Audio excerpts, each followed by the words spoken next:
뉴스만 틀면 불황이다, 경기 침체다 이런 말 정말 많이 듣죠? 근데 막상 불황이 정확히 뭐예요? 라고 물어보면 이게 생각보다 대답하기가 참 애매하거든요.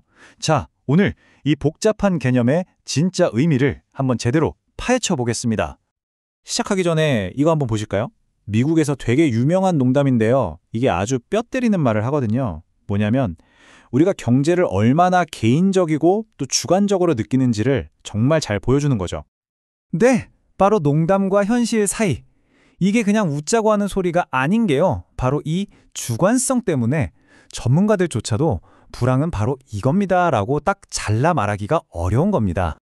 아이, 그래도 우리가 맨날 뉴스에서 듣는 그 공식적인 기준 같은 거 있잖아요. 아마 여러분 머릿속에도 지금 딱 떠오르는 정의가 하나 있을 거예요. 그쵸? 자, 바로 가장 흔한 오해입니다. 이게 뭐냐면요. 우리가 불황에 대해 가지고 있는 가장 널리 퍼진 하지만 사실은 좀 불완전한 그런 정의에 대해서 한번 제대로 짚어보자는 거죠. 네, 바로 이거죠. 2분기 연속 마이너스 GDP 성장률. 와, 진짜 간단하고 명쾌하죠? 딱 떨어지잖아요. 그래서 대부분의 사람들이 불황은 이거구나 하고 알고 있는 거고요. 그런데 말이죠. 과연 현실 경제가 이렇게 칼로 무 자르듯이 간단할까요? 이 간단한 정의가 진짜 현실을 잘 보여주는 건지 실제 데이터를 한번 까보겠습니다. GDP라는 숫자 하나만 믿고 있다가 어떤 함정에 빠질 수 있는지 이거 2008년 글로벌 금융위기 때 상황을 보면 정말 기가 막히게 알 수 있습니다. 자, 이 표를 한번 보세요. 진짜 흥미롭습니다. 2008년 2분기, 그러니까 위기가 터지기 직전인데 GDP만 보면요. 미국은 무려 연 2.4%나 성장하고 있었어요. 오히려 마이너스였던 유로존이나 일본이 더 위험해 보이죠? 근데 진짜 중요한 건 바로 옆에 있는 실업률입니다. 미국은 실업률이 1.5%포인트나 폭등했는데 다른 나라들은 그냥 조금 오른 정도였단 말이죠. 이게 뭘 의미할까요? 바로 이겁니다. 우리 같은 보통 사람들은요, 저 멀리 있는 GDP 통계 숫자보다는 당장 내 주변 친구가, 내 가족이 일자리를 잃는 거, 즉 실업률을 피부로 느낀다는 거죠. 2008년 데이터가 바로 그 현실을 보여주는 겁니다. 바로 이런 문제점 때문에 진짜 전문가들은 경제를 진단할 때 훨씬 더 넓게 봅니다. 단순히 GDP 숫자 하나에 매달리지 않는다는 거죠. 미국 같은 경우에는요, 정부가 아니라 NBI라는 아주 권위 있는 민간 연구소에서 자, 지금부터 경기 침체입니다 하고 공식적으로 선언을 해요.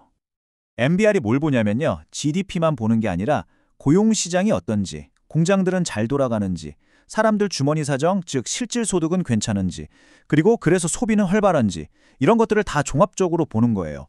훨씬 더 입체적인 거죠. 이런 방식은 미국만 쓰는 게 아니에요.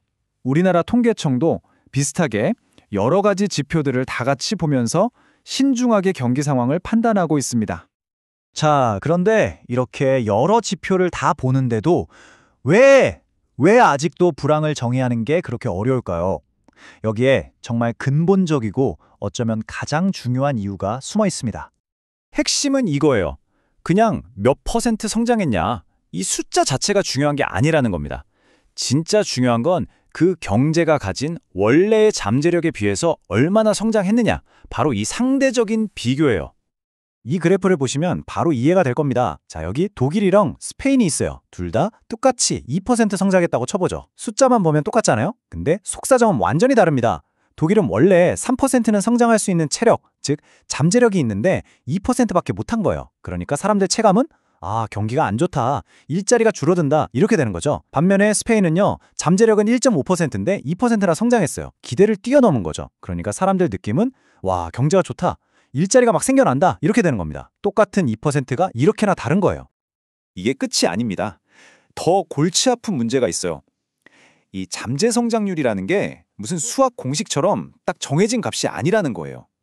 인구가 줄고 나이가 들고 또 세계 경제가 어떻게 돌아가냐에 따라서 계속 변하는 움직이는 관역 같은 거죠. 그러니 이걸 정확히 측정하는 것부터가 정말 어려운 일입니다. 자, 이제 좀 그림이 그려지시나요? 왜 이 불황이라는 단어의 정의가 그렇게 애매하고 또 그게 왜 현실에서 그렇게 중요한 문제가 되는지요? 이게 그냥 말장난이나 학자들 싸움이 아닌 이유가 바로 여기 있습니다. 어떤 정의를 가져다 쓰느냐에 따라서 똑같은 경제 상황을 보고도 지금은 위기다 또는 아니다, 괜찮다 이렇게 정반대의 결론이 나올 수 있거든요. 그리고 그 결론에 따라서 정부가 돈을 풀지 말지, 금리를 올릴지 내릴지 우리 삶에 직접적인 영향을 주는 정책들이 결정되는 겁니다. 정말 중요한 문제죠. 그래서 마지막으로 이 질문을 다시 던져봅니다. 자, 그렇다면 지금 우리는 불황을 겪고 있는 걸까요?